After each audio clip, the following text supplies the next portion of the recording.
When I walked off stage, diploma in hand, the applause was deafening, except in my head.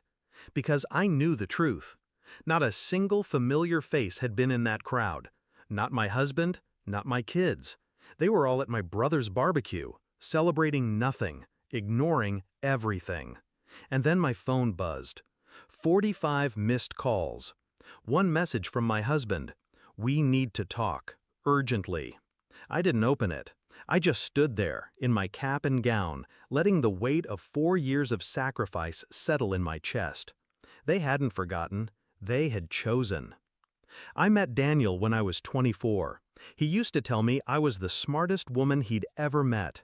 Back then, I believed it was admiration. Now I know it was measurement. He was always calculating what I could give, how far he could push, what I would tolerate. We built a life together. Kids, mortgage, holidays with his side of the family because mine was too much drama. I thought compromise was love. The change was gradual. Missed dinners, excuses that didn't need to be good because I never challenged them.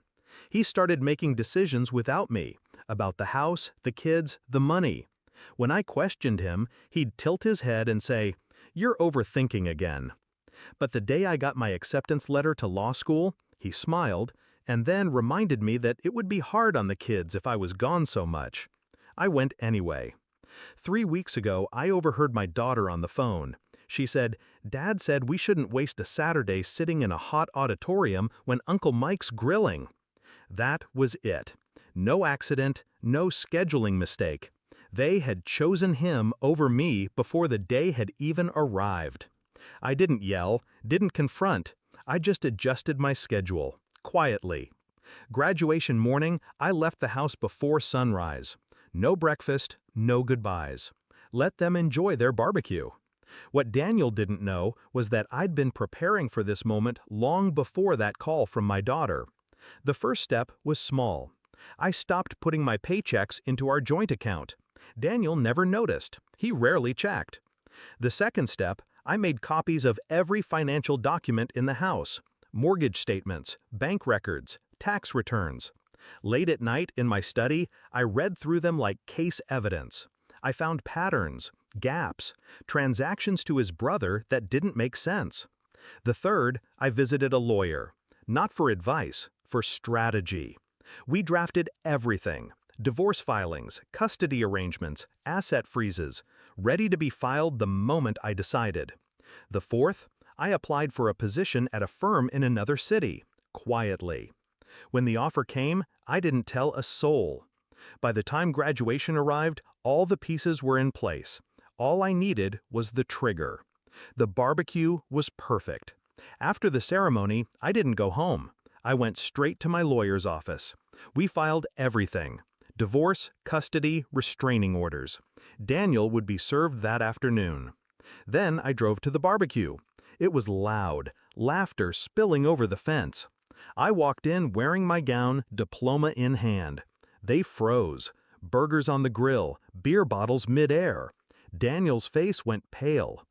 "You didn't answer your phone," he said, as if I had done something wrong. I set my diploma on the picnic table, right between the potato salad and his beer. 45 calls, I said. "Was that before or after you realized the joint account's empty?" The color drained from his face. He knew. I leaned in. "By the way, you'll be served in about 20 minutes. Keep your phone close." His mother gasped. My brother looked at the ground. The kids, my kids, stood frozen, wide-eyed. I didn't look at them yet. Not until I was ready. Daniel tried to play it cool. "This isn't the place for—" I cut him off.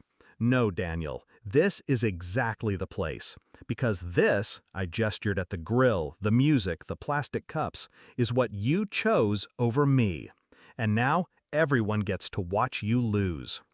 It was quiet, except for the hiss of the grill. Then his phone buzzed. He glanced at it. I saw the moment he read the notification from my lawyer. His hand trembled. "You can't." I already did. I turned to the kids then. "I'm moving. You can come with me, or you can stay here. But I won't beg, and I won't be invisible in my own life anymore. They didn't answer. That was fine. They'd see soon enough who actually showed up for them when it mattered. I picked up my diploma, walked to my car, and drove away. No tears, no looking back. That night, I sat in my new apartment, small, bare, and mine. My phone lit up with more missed calls. Daniel, his mother, my brother. I blocked them all. The only message I kept was the first one he sent. We need to talk, urgently. It's still unread. Because we don't. Justice isn't loud. It's quiet. It's walking off a stage alone, then making sure the people who left you there never get the chance to stand beside you again.